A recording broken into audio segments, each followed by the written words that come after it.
Hello, my name is Mordred Viking, and I'd like to welcome you to this preview of Total War Saga.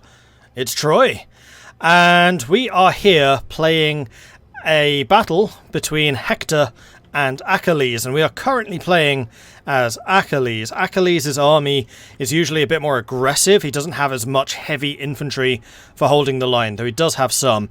He also has access to cavalry, which Hector in this battle doesn't.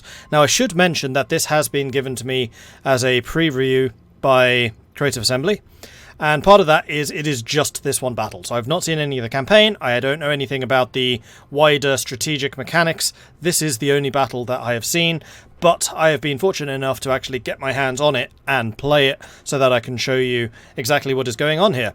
So this video will be about Achilles, and then we are also going to have Hector coming after that, and we'll talk more about Hector when it's his turn.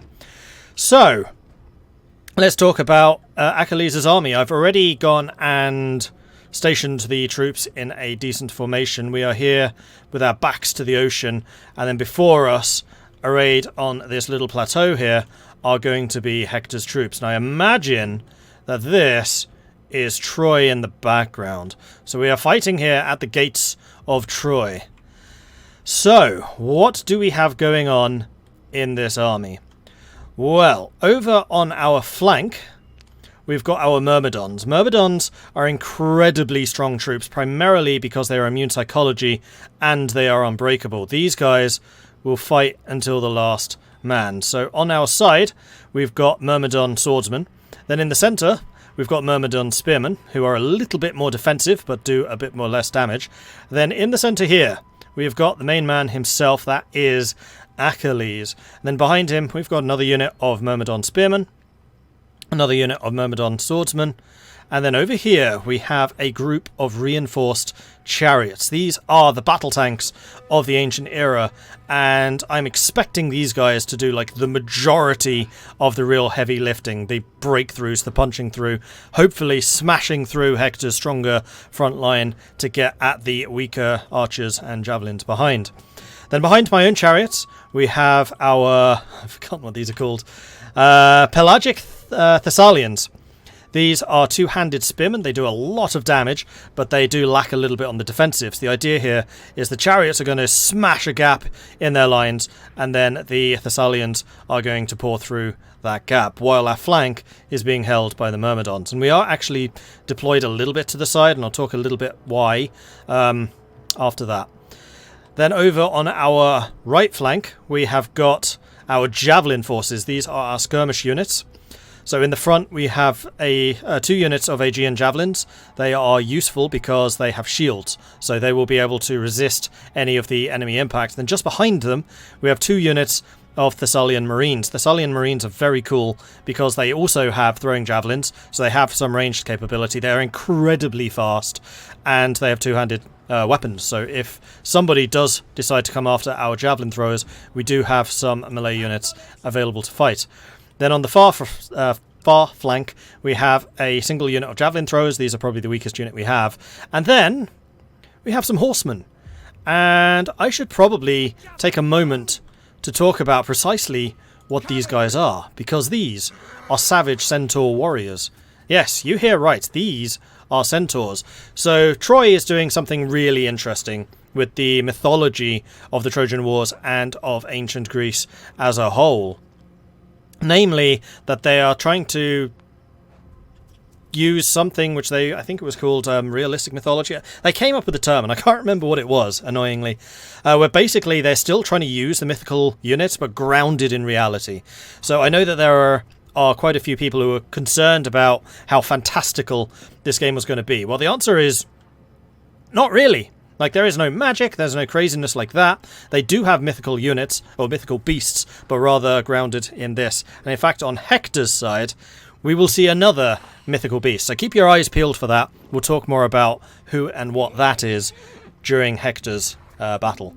So these are the centaurs. They are a rarity in the ancient world in that they are actually cavalry. There aren't very many of them. Cavalry were absolutely not very much present in this era. So we're going to be using these as shock troops, but most of the horses in this era were dedicated to the chariot forces, which were quite numerous. So not very many cavalry, some chariots. That means that there's going to be a very heavy onus on infantry armies. Yes. And that means that they have taken a bit more time in determining the precise strengths and weaknesses of the different infantry units. And they are now split into 3 tiers, or classes really. So we've got the very heavy guys. These are the heavy infantry. And it will actually... oh no, those are mediums. We don't have any heavies. Hector does.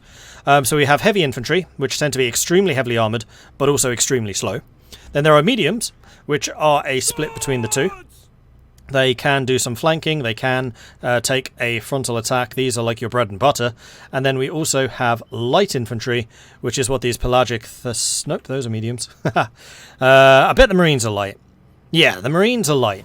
So the Marines are very much built to act like the light cavalry would in other Total War titles. They are lightly armoured, very, very rapid, and boy, these guys are quick. They have the swift-footed ability up there, as you can see, and they are absolutely designed to flank. And there are now modifiers specifically for doing extra damage when flanking, when hitting in the rear, when resisting flanks. There's a whole bunch of new modifiers to deal with the fact that this is a far more infantry-centric battlefield.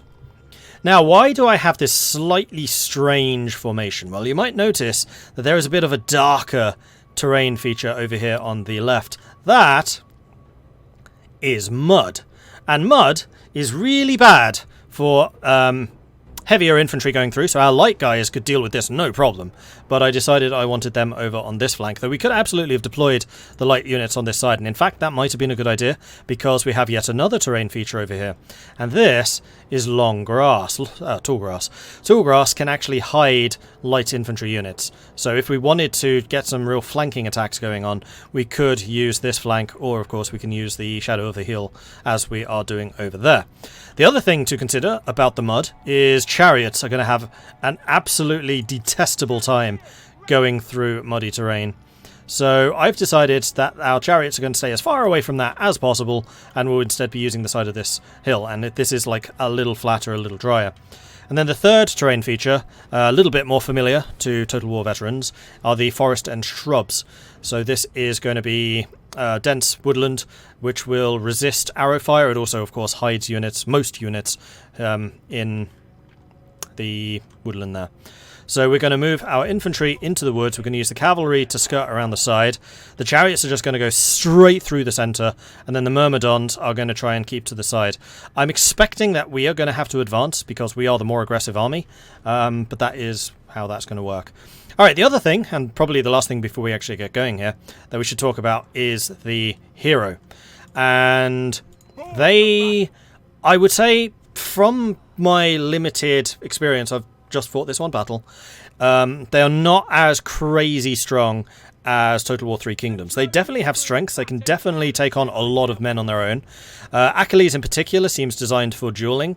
So we're going to be trying to pick out Hector and then basically demolishing their general in one-on-one combat. And to do that, he has a special ability. It's called the Divine Challenge.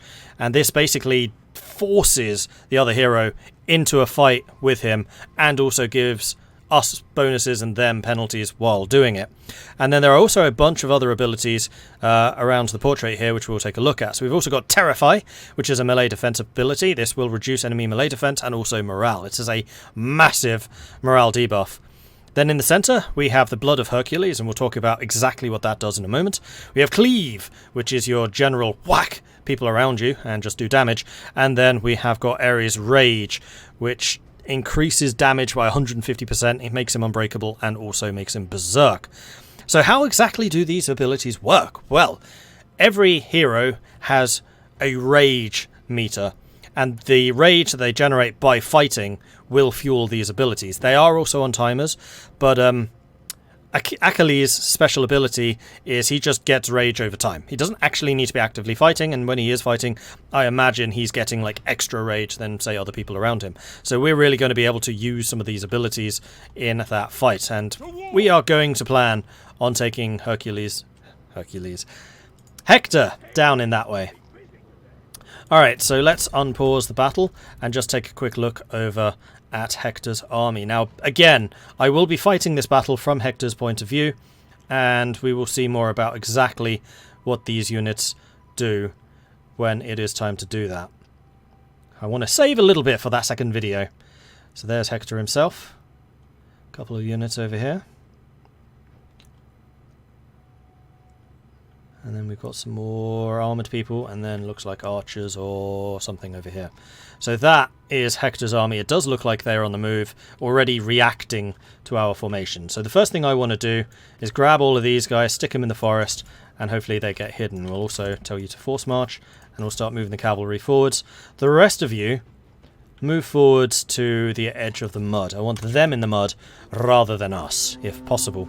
Now it does look like Hector is doing a charge. He's got a couple of his lighter units on the flank there, ready to engage my light units. That does make sense. And then his heavies are also in the centre, ready to fight that. So I'm just going to pause this for a second, because one thing I will say about these is these battles are very quick. Possibly a little bit too quick. Now, we have got Aegean javelins. These are going to take shots at the Trojan warriors. However, these guys are going to continue to move through past them. And then the centaurs will have still skirting around the edge, because I would really like to be able to pick off a couple of the enemy archers. Okay, so their archers are already opening fire on our chariots, which is a bad thing. So let's hold them where they are, and also hold those guys where they are. And then hopefully they will switch targets to our heavy infantry. Alright, javelins now throwing in there, so let's have the javelins throwing at that big guy. See if we can do some damage to him. Meanwhile, the cavalry are going to march forwards and hit these Trojan warriors. They are low armor, good charge. I don't think they're spearmen. So a cavalry charge should do some damage to them. Or not. Let's move you around and just chase down those guys. You lot, go and chase them. Alright, javelins. Let's have you now throwing at the Trojan defenders, which are going to be heavier units. Chariots, let's move you forwards, and then also these spearmen. Alright, battle is being waged between Hector and Achilles, or it will be very, very soon.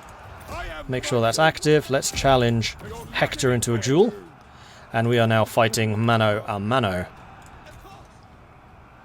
Let's bring you in, let's get the cavalry to attack over there. Javelins, I would like you throwing into this fight, please, because our lighter units here are wreaking havoc amongst their cavalry. Meanwhile, our Myrmidons are holding the flank here really quite nicely against superior enemy numbers. Alright, let's start you throwing into that and into that. These guys actually... are they breaking? No, I don't think so. Keep the cavalry busy on them. Those guys are doing good. We're doing good. These guys are running. They've decided to flee the field. Meanwhile, in the centre, the big duel is ongoing. Let's see if we can use some of our abilities. That one's still on timer. That's a terrify. I want to cleave. Let's do some damage around us.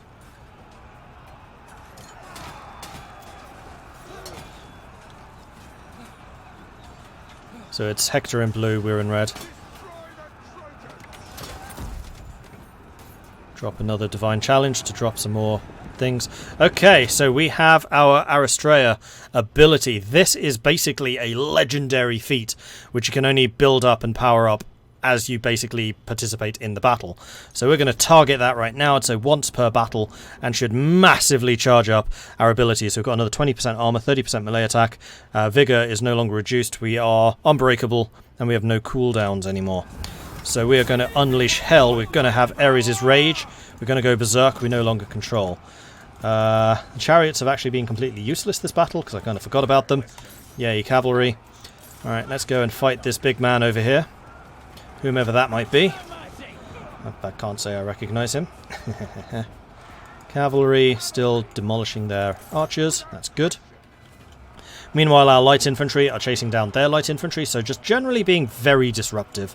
And let's get our ranged units and just throw at them as they're trying to run away so that we don't hit our own. And it looks like Achilles is winning his duel, which is excellent. Hector kind of stuck in the middle of our own forces here. Okay, so it does look like the majority of the enemy has broken. It is now, in fact, just Hector on his own, fighting the entire might of Achilles' forces here. Oh, we got our chariots. 9 kills Yeah, they did terrible. So in my test battle, the chariots basically carried the entire battle. This time, not so much. But I don't have that battle on camera, so there's no evidence that I actually used a cavalry unit properly. This fight is still ongoing. How's it going? Both health is about the same. Let's do another quick cleave while we've got 50 rage. We can make use of it. I'd really like to drop another berserk. We're going to throw in another rage. Terrify would be a melee defense debuff, so let's do that. Okay, Hector is running. Let's see if we can use our light units, which are going to be all of them, to chase him down, and also the cavalry. Right, speed the battle up. Don't stop chasing. Keep going. Oh, you lot are still fighting. Haha. Oh no, they're shattered. They are definitely shattered. Alright, Hector is going down. Hit points are dying rapidly. 200, 150, 0. Dead! And there we go. Hades has claimed the enemy hero. And Achilles has gained a glorious victory on this day. So thank you everyone for watching. I do hope that you have enjoyed this introduction to Total War Saga Troy.